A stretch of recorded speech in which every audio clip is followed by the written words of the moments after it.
Baik, kita mulai. Bismillahirrahmanirrahim. Assalamualaikum warahmatullahi wabarakatuh. Alhamdulillah, nahmadu wa nasta'inu wa nastaghfiruh wa na'udzubillahi min shururi anfusina wa min sayyiati a'malina. Man yahdihillahu fala mudhillalah wa may yudlil fala hadiyalah.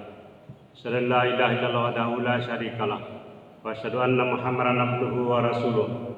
Allahumma shalli wa sallim ala nabiyyina Muhammadin wa ala alihi wa sahbihi wa tabi'in ajmain. Qala Allah ta'ala fi kitabil karim. A'udzu billahi minasy syaithanir rajim. Ya ayyuhalladzina amanu taqullaha wa qulu qawlan sadida. Yuslih lakum a'malakum wa yaghfir lakum dzunubakum. Wa may yuti'illah wa rasulahu faqad faza fawzan 'azima.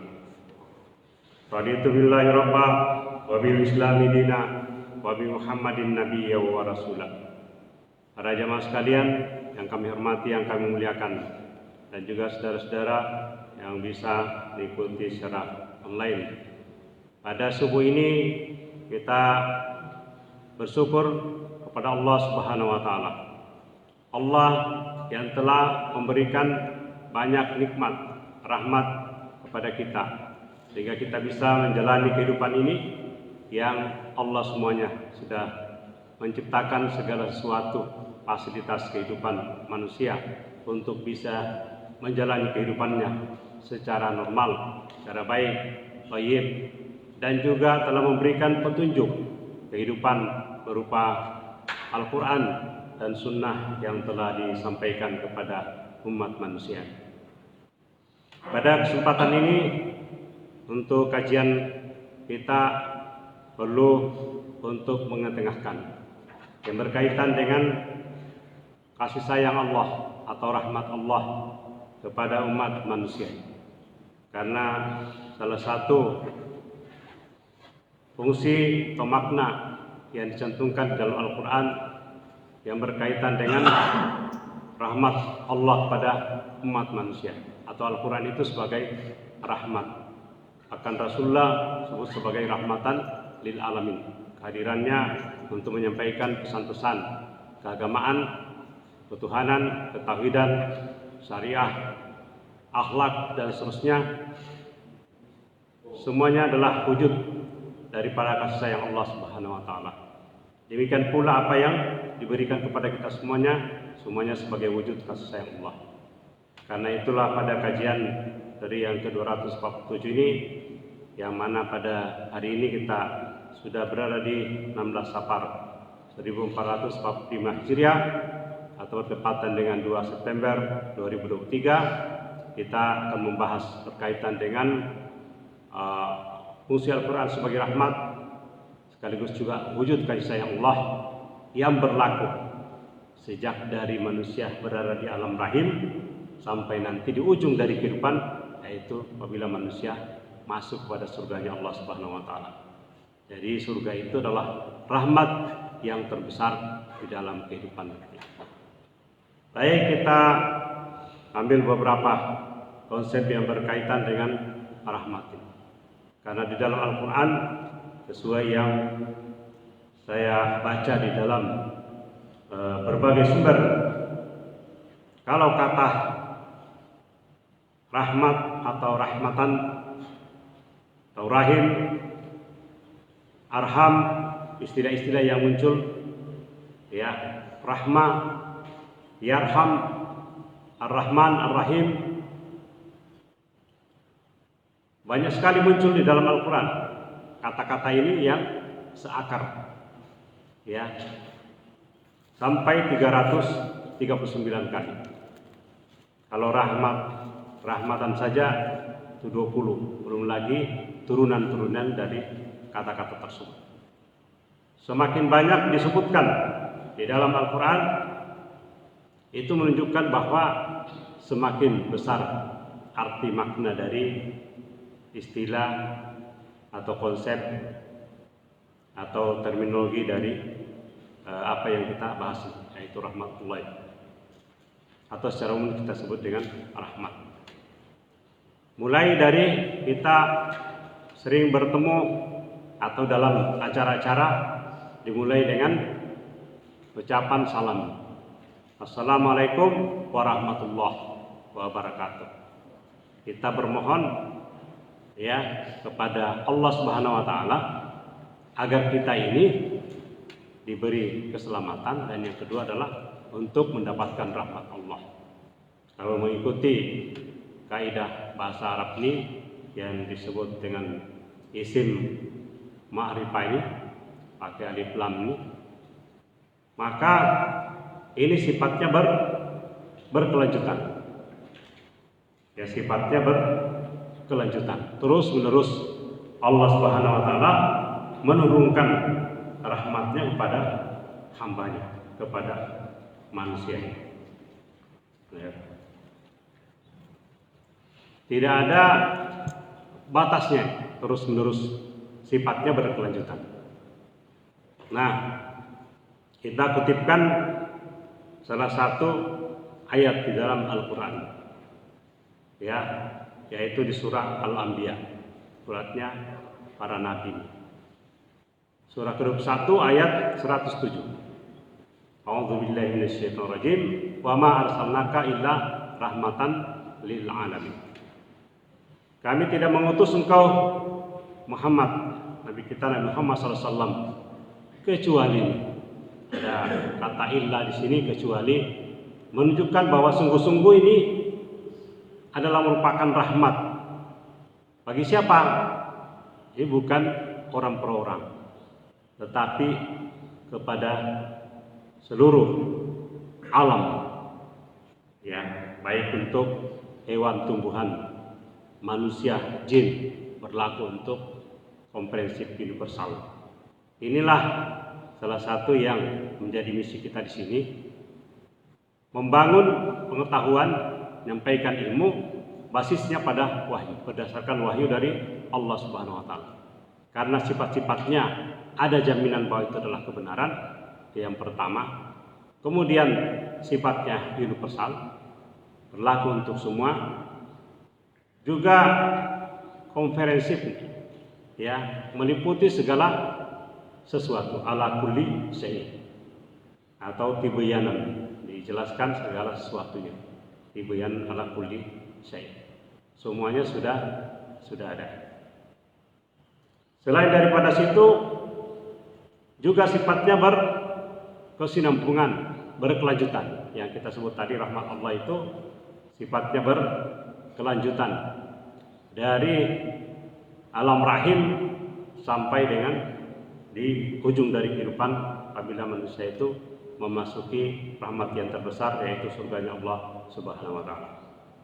Jadi berkelanjutan, berkesinambungan, meliputi dunia dan akhirat rahmatnya tersebut, komprehensif, universal, dan yang paling pokok itu adalah al-haq, kebenaran.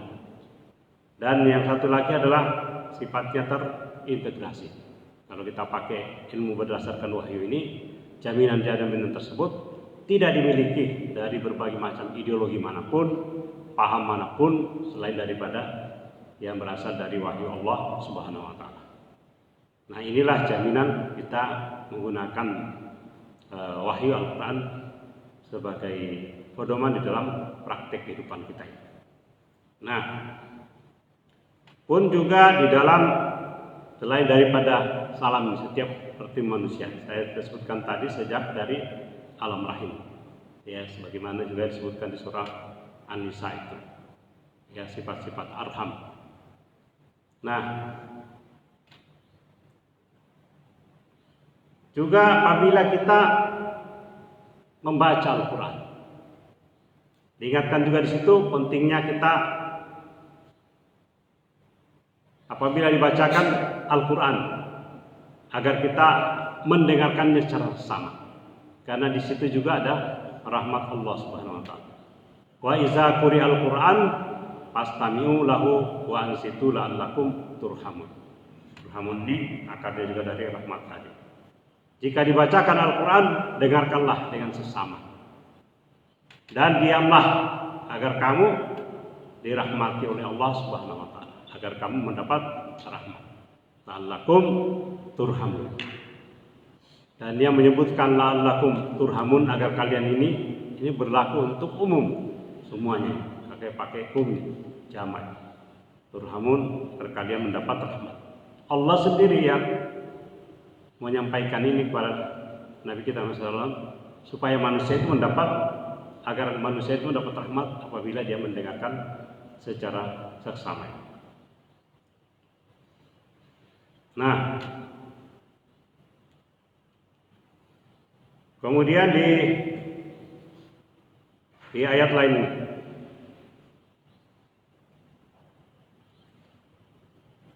awalam yakfihim anna anzalna alaikal kitabah yutla alaihim. Tidak cukuplah bagi mereka bahwa kami menurunkan kitab Al-Quran kepadamu, ya, yutla alaihim, yang dibacakan kepada mereka. Ini berkaitan dengan Al-Quran dibacakan kepada kita manusia ini, ya, bacakan kepada mereka. Yutla alaihim. Inna fi zalika la rahmatan wa zikra liqaumin yu'minun. Sesungguhnya di dalam Al-Quran ini benar-benar terdapat. Jadi ada kata penguatan di sini. Inna fi zalika. Sesungguhnya benar-benar dalam Al-Quran ini, ya, la rahmatan. Selain ada kata inna dan juga kata lam, dua-duanya harfun taukid yang mengingatkan kepada kita bahwa sungguh-sungguh dalam Al-Quran ini benar-benar terdapat rahmat, wa zikra, dan juga pelajaran liqaumin yu'minun. Berlakunya ini apabila manusia itu mengimaninya. Jadi seperti yang pernah saya jelaskan, dua rumusnya itu yang berkaitan dengan ilmu dan keyakinan, penerimaan kita bahwa itu kebenaran, yaitu mengimani bahwa ini kebenaran dari Allah Subhanahu wa taala, dan juga jaminan bahwa ini bisa menjamin kehidupan kita, keselamatan kita hidup di dunia maupun di akhirat. Apabila ilmu bersanding dengan iman ini, semakin maksimal pula semakin maksimal pula pencapaian hasil yang diperoleh manusia. Jadi ilmu, iman, dan amal selalu bersanding. Dalam agama kita Islam ini senantiasa segala sesuatu yang kita lakukan itu harus ada dasarnya ilmu, basisnya pada ilmu yang benar, yang hak, dan juga disertai dengan iman. Karena banyak orang berilmu tapi tidak beriman. Karena konsekuensinya apabila kita beriman, maka ada ganjaran pahala baru disebut dengan amal soleh. Ya, kalau tidak ada imannya hanya disebut dengan amal, perbuatan, tindakan, walaupun itu kebaikan menurut sesama manusia. Tapi kalau tidak didasari dengan iman, dia tidak akan dapatkan nilai pahalanya. Inilah pentingnya ini. Kalau dia mengerjakan suatu kebaikan, tidak ada iman, dapatnya mungkin di dunia saja, tidak akan mendapatkan apa-apa di akhirat. Benar-benar terdapat rahmat dan pelajaran bagi orang-orang yang beriman. Jadi ada peruntukannya di sini adalah untuk orang-orang yang beriman.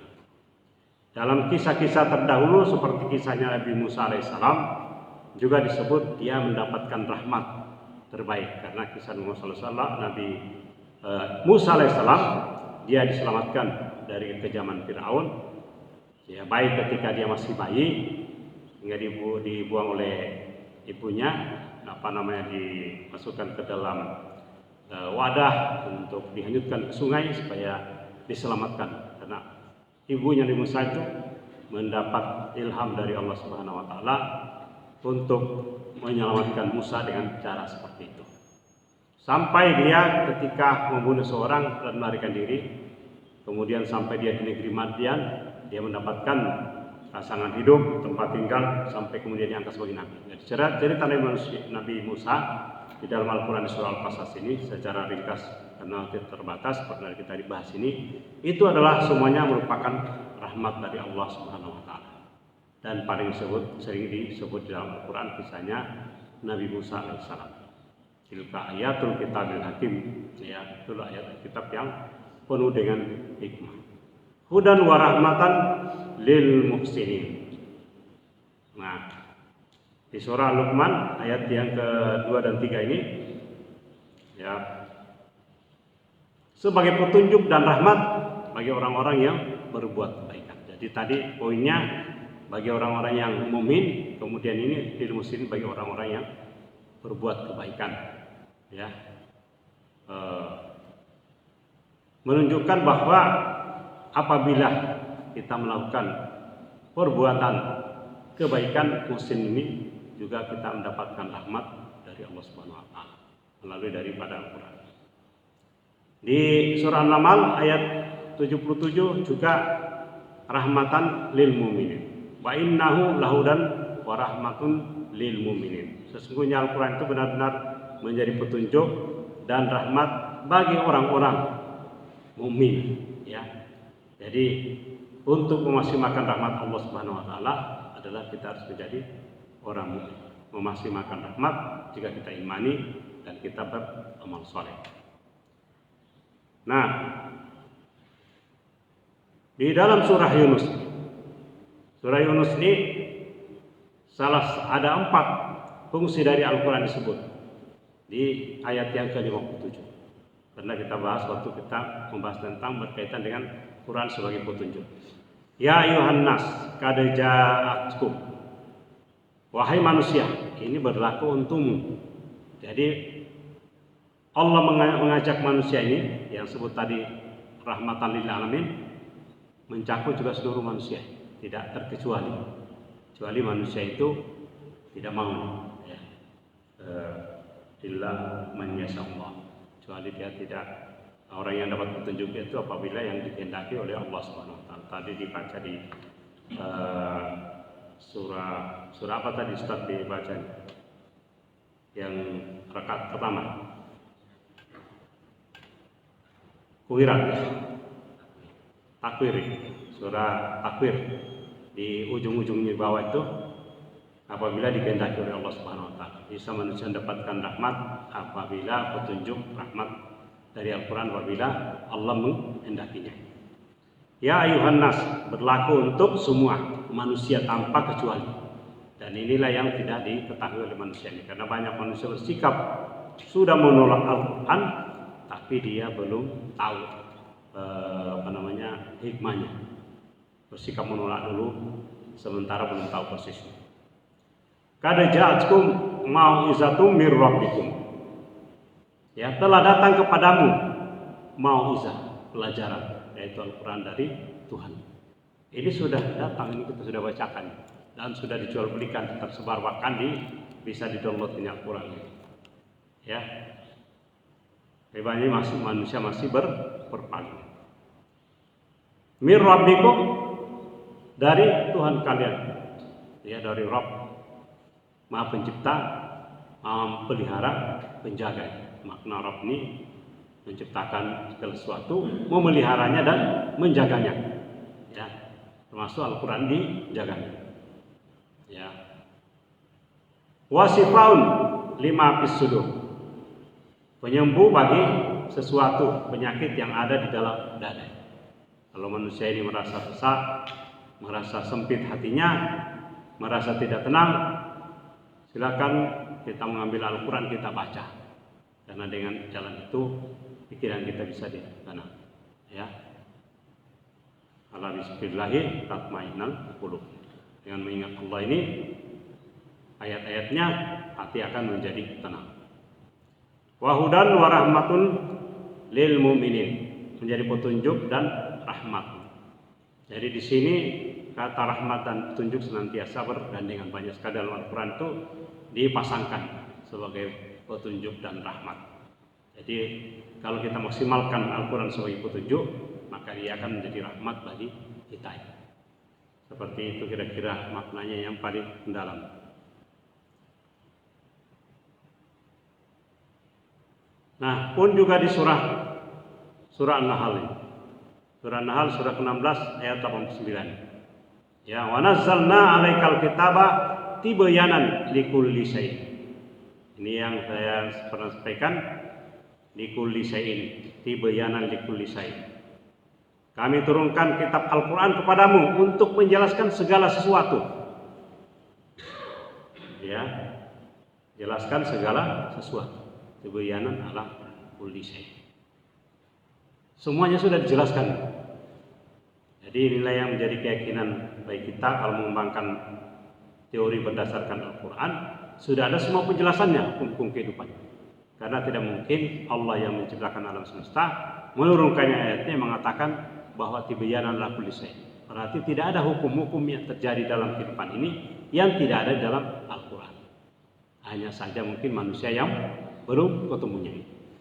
Kalau dalam disiplin ilmu sosial kita dengan yakin bahwa semuanya dijelaskan, maka Allah akan tunjukkan kepada kita, oh ini yang menjelaskan tentang fenomena kehidupan di mana manusia itu hubud dunia yang menyebabkan banyak kemungkaran di dunia ini karena manusia salah satunya adalah cinta kepada dunia dan tidak beriman kepada kehidupan yang sebenarnya, sehingga yang diusahakan itu dunianya karena sibuk memperebutkan dunia ini dalam dunia ekonomi, dalam dunia politik kan itu yang diperebutkan, sehingga terjadi benturan, konflik, kepentingan macam-macam.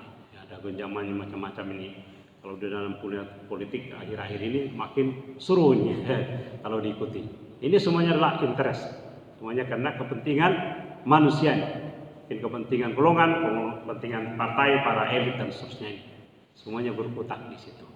Itu yang menyebabkan seandainya manusia ini fokus pada urusan akhirat, maka manusia berhindar untuk mendapatkan kekayaan dengan cara tidak halal. Pasti dia berhindar, pasti dia menjauh.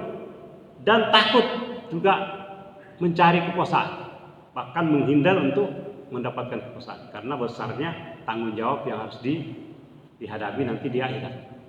Ini pasti nih keyakinan kalau manusia ini tidak hubud dunia, pasti dia itu menghindari, menjaga, ya. Jadi mencari pemimpin itu bukan orang berebut, pasti sulit mencari orang yang bersedia, yang mau. Kalau sekarang ini pada mau semuanya, bahkan bayar lagi gitu ya.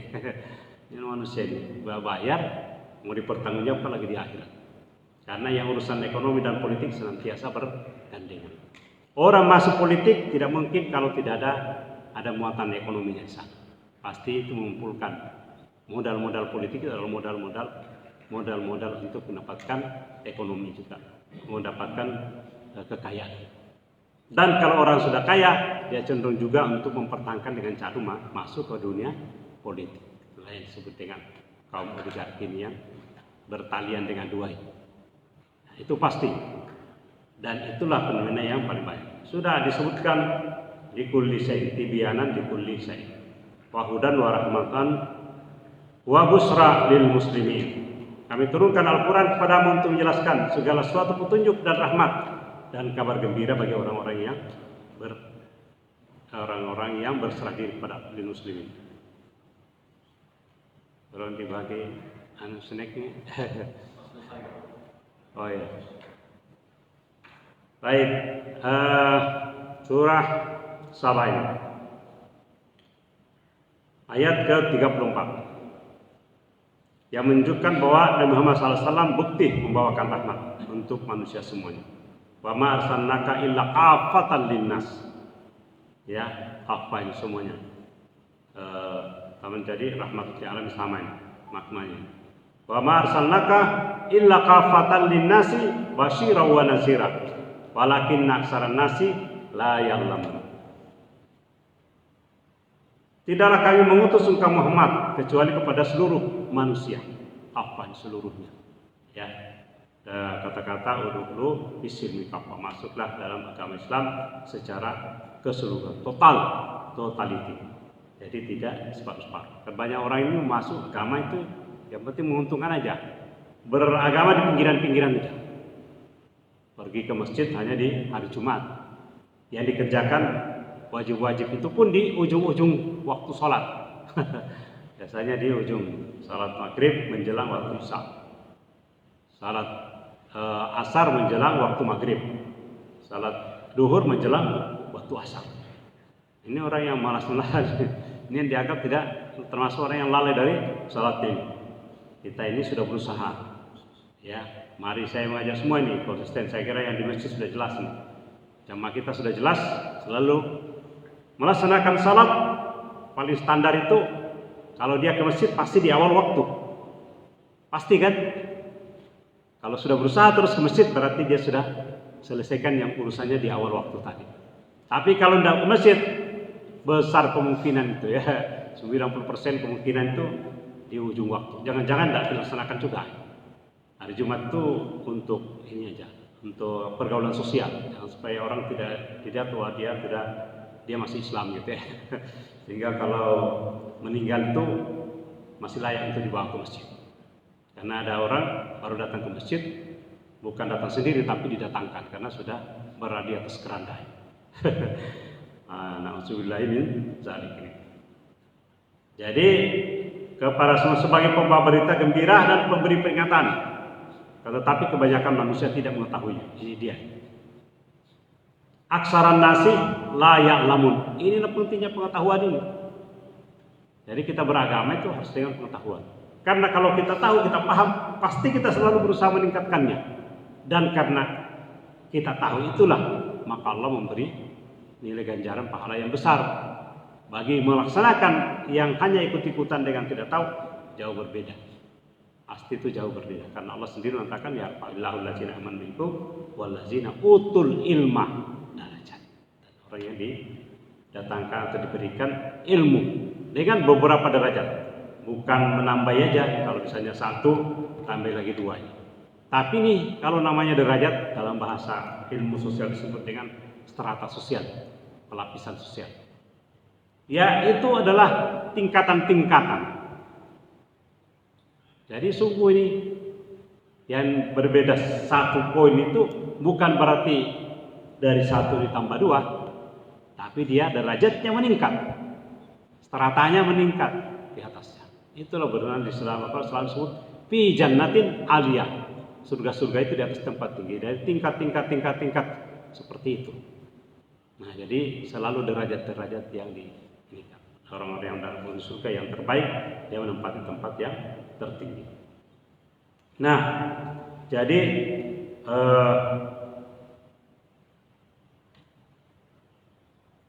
ini sudah berkaitan dengan fungsi lain dari rahmat ini. Jadi ada biasa kita dengar